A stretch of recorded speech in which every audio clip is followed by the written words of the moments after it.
Hi, I'm Kyle Westerman, and this is my EDL 959 case study. First of all, we'll start with the facts. Kim is assistant principal at Triscuit Middle School, and she's been there for 5 years. Triscuit Middle School has a student population of 650 students. They are in a metropolitan area, which is considered urban. 80% of the student population is African American, with 17% of them being white and 3% of other. 65% of the students are on free and reduced lunch. The teachers there are of a majority of white. We do have low parental involvement, with 25% of parents showing up to parent-teacher conferences and other things where parents need to be involved. We also know that the teachers lecture is their favorite method of teaching. They have traditional pencil and paper assessments, and the norm reference test determine the degree of which the learning has occurred based on a Holt-McDougall textbook. Assessment mapping has been put in place there. There is very little room for authentic assessment in the current planned curriculum. Assessment mapping collaborative effort is intended to investigate the ways in which the multicultural learning takes place. Teachers believe a few multicultural experiences are enough, and so they don't add any more. There are no outside resources used, or very rarely used, to meet the needs of the more diverse students in their classes. And very little is done to differentiate instruction between the advanced classes and the inclusion classes. Each inclusion class does have a special education teacher, but the curriculum and assessment tools are the same for both the advanced classes and the inclusion classes. By law, students are required to receive differentiated instructions to meet their needs. State coaches have been assigned to help the school transition to block scheduling, which their blocks are 84 minutes long. Triscuit Middle School posts annual scores below expectations in math and reading. Students score poorly on the short answer and essay prompts, where they either do not answer the question or they get zeros for being way off base. This is the second year of school improvement with the block scheduling. Interventions have been put in place to accommodate the troubled areas, and data is showing students writing to be where they are struggling. The legal and ethical issues here: students are not receiving differentiated instruction, which is harmful to their education. Students not receiving the differentiated instruction is also against the law.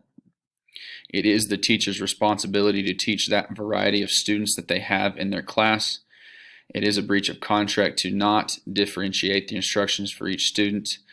And we have a same curriculum for all students hurts the advanced students as well as the special needs students. So what is exactly happening here? At Triscuit Middle School, the students' test scores are low in math and reading due to the curriculum and instruction not being effective, and students are not responding to the lecture style of teaching. What are the known and unknown facts? What we do know is Kim is assistant principal for 5 years. The teachers there are mostly white. It is a large student body of 650 students, which the majority of them are African American. We do know most of the parents are not involved. We do have inclusion classes that have special education teachers, and there are state coaches there as well. The unknown facts about the people: we do not know about the superintendent, other administrators, like the head principal, or if there's any other assistant principals. We don't know why there's low parent involvement, and we don't know anything about the Board of Education as well. The known and unknown facts about the place: we know it is Triscuit Middle School. It is a 7th and 8th grade building. It is outside of a metropolitan area. It is a part of the Rockford City School District. It is considered urban, and 65% of the student body is on free and reduced lunch. The unknown about the place: is it an older or newer school building? Is the technology there outdated? Do they have internet? Do they have the ability to do like a one-to-one device with the students or anything like that? The known or unknown facts about the program: what we do know is that it is a lecture style teaching. It is based on the Holt-McDougall textbook for the assessment part. Special education has same curriculum as the regular education students and the advanced education students. There are traditional assessments in place. We do know that they transition to an 84-minute block time to put emphasis on reading and math. The classes consist of a mix of inclusion students, regular education students, and multiple disability population. It is a 7th and 8th grade, and it is a public school. What we do not know about the program is, are there any disciplinary issues? Is there a problem with funding at the school? And we don't know, again, why there is low parental involvement. Stakeholders. Consistent, how this would involve the stakeholders or affect the stakeholders. Consistent low scores could cause the school closure if it is not meeting state guidelines. Consistent low scores could cause more affluent families to leave the district. Families that have that possibility, or where they want their children to succeed, they could leave the district, putting even lower, or getting even lower scores for the rest of the students that are there. Parents and students need the school and teachers to do more to improve test scores, and have the school board and parents been included about the low test scores and the transition to block scheduling. Possible options that I have talked about. Of course, we have the one that is do nothing and just let it keep going the way it is. Another option would be mandatory training during professional development days to introduce and implement a new curriculum. We also go so far as, if teachers refuse to participate with the new curriculum, then they are terminated. We could also look at purchasing or having the teachers create a differentiated curriculum for the advanced and special education students, or possibly purchase technology for the students to use, so there can be multiple modes of assessment. So instead of just a paper and pencil, using some kind of technology to test different ways for their learning. So evaluating the options, the pros for do nothing: teachers get to continue what they're doing and they will not become upset. With the mandatory curriculum change, students will receive a better education. Teachers that don't want to adjust are weeded out, and student test scores would increase.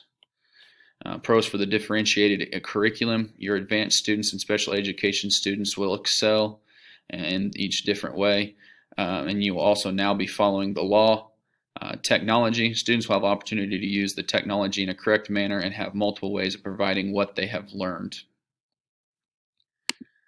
The cons of do nothing: your students will continue to do poorly on state assessments and their education will continue to suffer.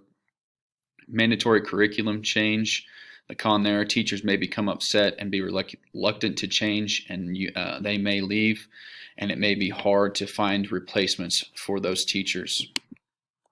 The cons for the differentiated instruction or differentiated curriculum: it may take summertime to create the new curriculum. You may not have funds to purchase a new curriculum, instead of having the teachers and their staff come up with one. Technology: may not have the funds to purchase technology. Students and teachers may need training on how to use the technology, and the infrastructure may not be in place as well. The best option that I have chosen is, with the approval of the school board and other administrators, there needs to be a mandatory training during professional development day to introduce and implement a new curriculum. If teachers refuse to participate or adjust their teaching style, then they need to be terminated. This is the best option for the students and the stakeholders in the community. How would I implement this new change? First, there needs to be a curriculum designed by administration and staff that can help improve the reading, writing, and math skills of the students. This curriculum needs to be taken to the school board, stakeholders, and superintendent for approval. The superintendent and principal need to introduce this new mandatory curriculum to the rest of the staff. It's not going to mean much coming from an assistant principal by herself.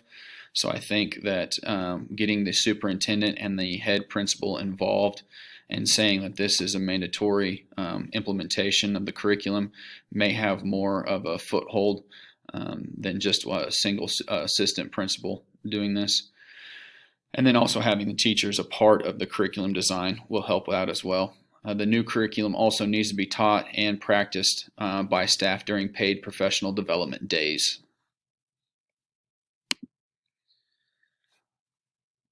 This assignment covered standard component number 4, standard component 4.2. Program completers understand and can demonstrate the capacity to evaluate, develop, and implement high quality and equitable academic and non-academic instructional practices, resources, technologies, and services that support equity, digital literacy, and the school's academic and non-academic systems.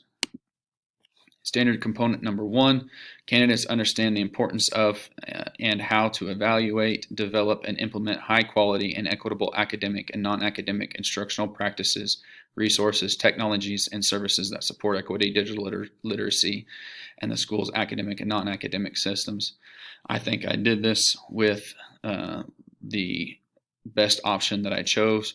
I think it covers all of these standard components about how and looking at how to evaluate and develop a new curriculum for the students. Standard component number 2, candidates demonstrate the capacity to develop a plan to 1, promote the current and future success of each student and adult, 2, apply the knowledge, skills, and commitments necessary to improve management, communication, technology, school level governance, and 3, develop and improve data-informed and equitable school resource plans and to apply laws and policies and regulations. Again, I think that I've done this with the best option that I've chosen. We are now looking at changing the curriculum.